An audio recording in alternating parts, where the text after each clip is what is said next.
G'day, this is E.T. reporting from Australia and sometimes the moon. If you live on the moon and you observe Earth from a purely objective and impartial perspective, you get a very different picture to what people do down in the melee of living in day-to-day life on Earth. It is the Catholic Church that I want to discuss for just a few moments. The Catholic Church has done a horrendously amount of damage to humanity over the centuries. Some of us don't view it as a Christian church. It shoves pictures of Jesus up on the wall and statues of Jesus and stuff like that. But whether it's a Christian church or not is questionable. You see, when the Catholic Church became the authoritative sect or cult of Rome, when Justinian, the Roman emperor,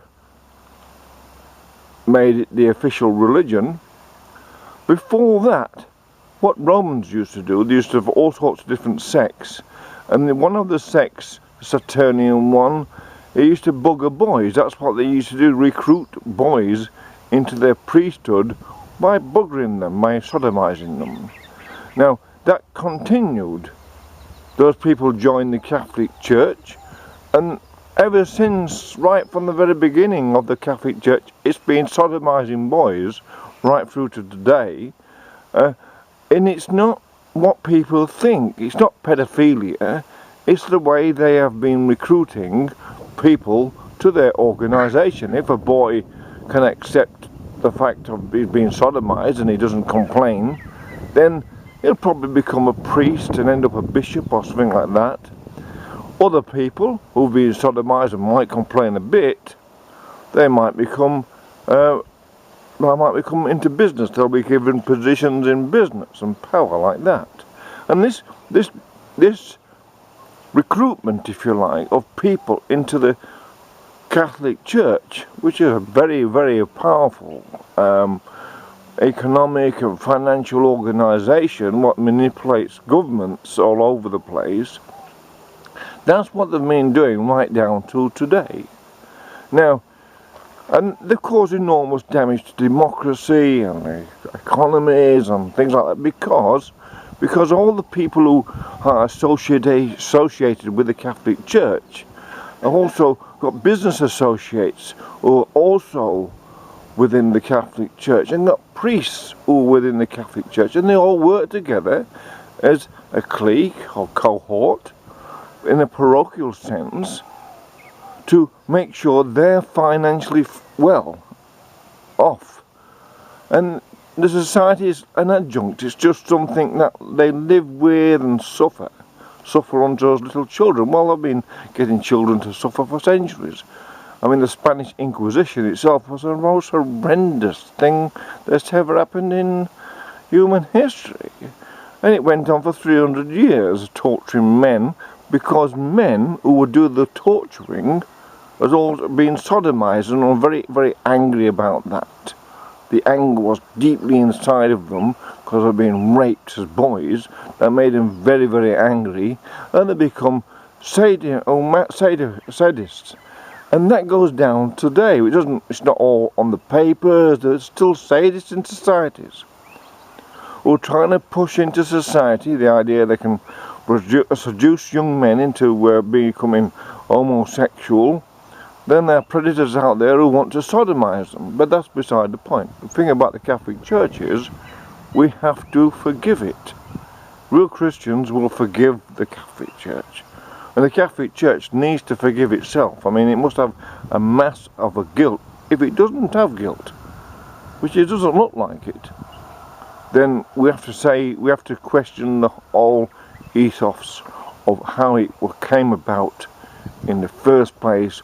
Was purely a political move by Justinian, and that's all it ever has been, a political force using the sort of deity of Jesus and God as a means to attract people into it.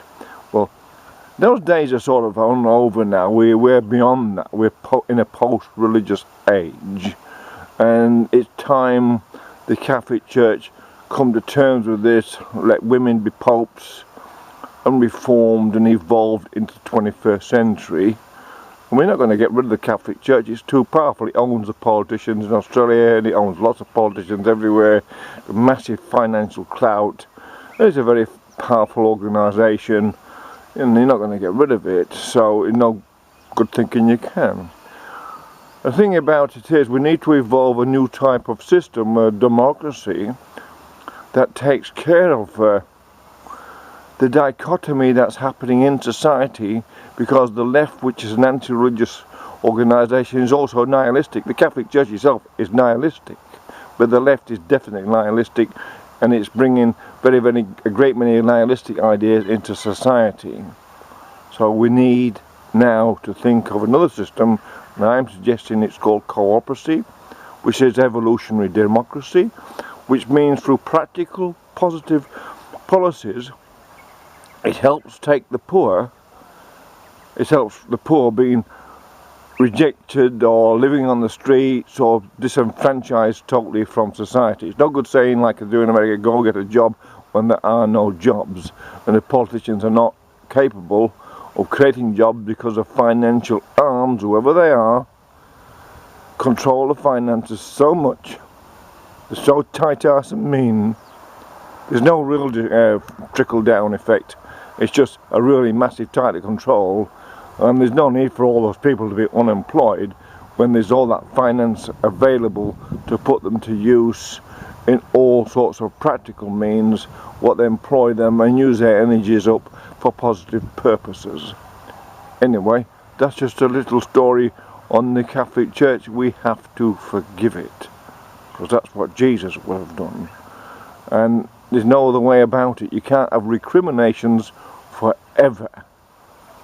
And that's the whole point. The recriminations forever are only going to cause division in society, and that's what the game always is: divide, cause fear, and conquer, either through the mind or through war or whatever they do to conquer.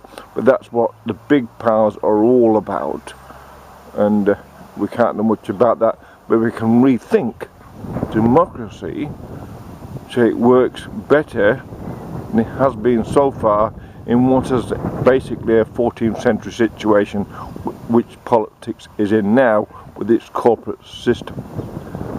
Thank you. I will speak further on this during this course of this year. This is E.T.